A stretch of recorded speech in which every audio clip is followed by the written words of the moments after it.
All right, you're live. Sorry for my lateness.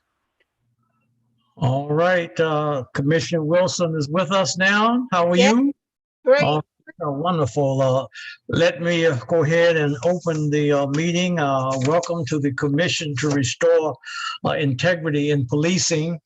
It's been so much going on in the world right now. And before we get started, let me have all of the commissioners introduce themselves. I am Alexander Williams, Jr. I'm the chair of this commission.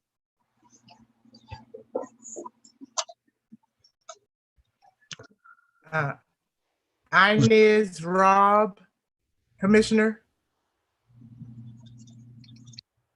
All right. I'm retired state senator and retired Howard County Police Chief Jim Roby. Good afternoon, Commissioner Gary McElhinney. John Malone, a commissioner, a lawyer in Baltimore City. Good afternoon, Ashia Parker, Commissioner and resident of West Baltimore. Good afternoon, Alicia Wilson, attorney and resident of East Baltimore. All right. Good. Sean, did you introduce yourself? I may have missed it. Yes, it was a stellar introduction too, Judge. I'll repeat it for you. Sean Malone, attorney in Baltimore. All right. Sorry. Thank you. Well, we have a full commission here today, and I want to say it's just so much has happened. We certainly wanted to continue our 2-3 week meetings, but again, much has occurred since our last public hearing on January 27th of this year. Hi, Steve. My name is Ken. I work in budget. And we have suffered the COVID-19 pandemic, quarantine and closure of the state, including government offices. We've seen the death of George Floyd and other incidents involving the police, nationwide protests and calls for police reform and racial justice, not just nationally, but also in our state. I want to assure the public that this commission has continued to work very hard despite COVID-19 pandemic and the quarantine and the public turmoil.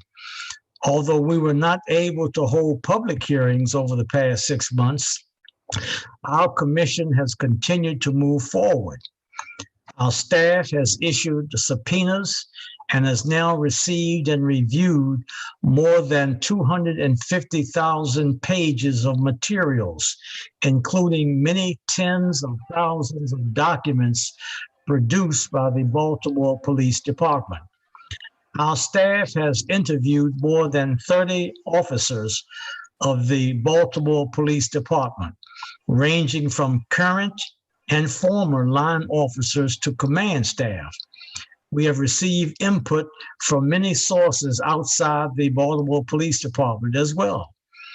Our commissioners, myself included, have personally participated in certain interviews.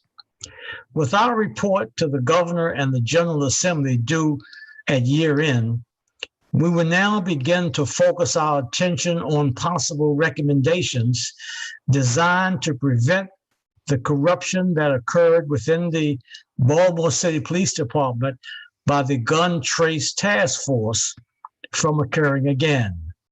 We're also looking broadly at the issue of police misconduct and how best to restore the community's trust in the Baltimore City Police Department.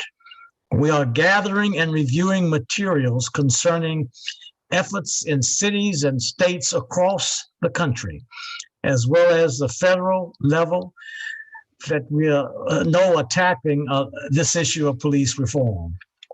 We're also mindful of initiatives that are being discussed both in the Senate and the House here in this state and in Annapolis. Over the next few months, our commission expects to be holding hearings, deliberating, and discussing a wide range of possible recommendations to prevent future corruption within the Baltimore Police Department and to promote trust and cooperation in the community. And in the coming days, some of these possible recommendations will be listed on the commission's website. We, of course, will welcome any ideas or input the community may have on these very, very important issues. The commission plans to begin its deliberations at its next meeting, which is currently scheduled for Monday, August 3rd at 2:00 p.m. As you know, everything pretty much is virtual now, and that's one of the reasons we were delayed, trying to get the technology together and so forth. But this is our new world that we have to adjust to. Now, we had a big potential testimony today that was scheduled. I wanted to now thank the Baltimore City Police Department. Their cooperation with the commission and its council has been invaluable to our investigation. For today, the commission extended an invitation to today's meeting for the Baltimore Police Department to update us on their activities and what's going on with them and their challenges. However, due to some unfortunate scheduling conflicts, they could not join us today, and we would now be hearing from them at one of our upcoming meetings. So those are my preliminary remarks that I would have today, and I would now, since we're not having any testimony, I would now see if any of the commissioners have any comments that they'd like to make before we, I suspect, adjourn this open session and move into a closed session. Invitations there. Any of the commissioners?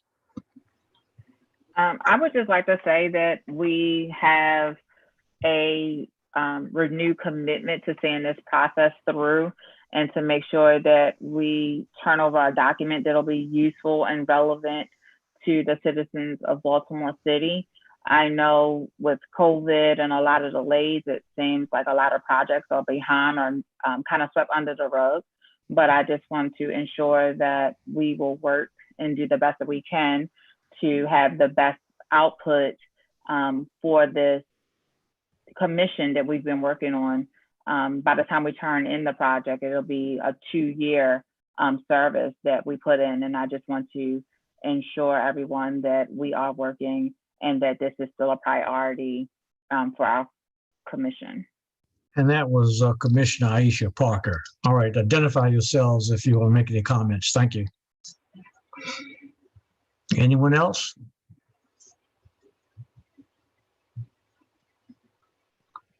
Going once?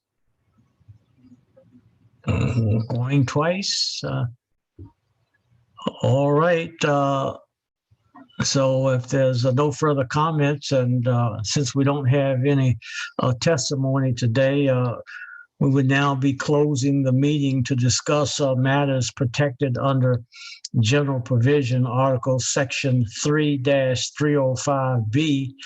Specifically, the commission will be closed to discuss confidential personnel matters and files under subsection B1, consult with our counsel to obtain legal advice under subsection B7, including an update on their activities, and then finally to discuss an investigative proceeding under subsection B12. Additionally, the commission may discuss logistics matters in accordance with the General Provision Article Section 3-103A, which will include some housekeeping matters regarding processes for the Commission's upcoming open meetings and the approval of prior meeting minutes. We therefore will need a motion to close this public session and a second. Do we have a motion? I'll make a motion to close. Gary McElhinney, I second that motion. All right, there's a motion that's been properly seconded that we close now this public session and move into a closed session. Is there any discussion or comments with reference to this pending motion? Hearing none, I now call for the question. All in favor, say aye. Aye. Aye. Is there any opposition? Any abstentions? So the motion is passed and approved unanimously. The commission's closing statement will be posted to the commission's website. Additionally, the closed session worksheet from the commission's last closed session was already posted to the commission's website. With that, this public meeting will now be closed. Thank you so much for joining us.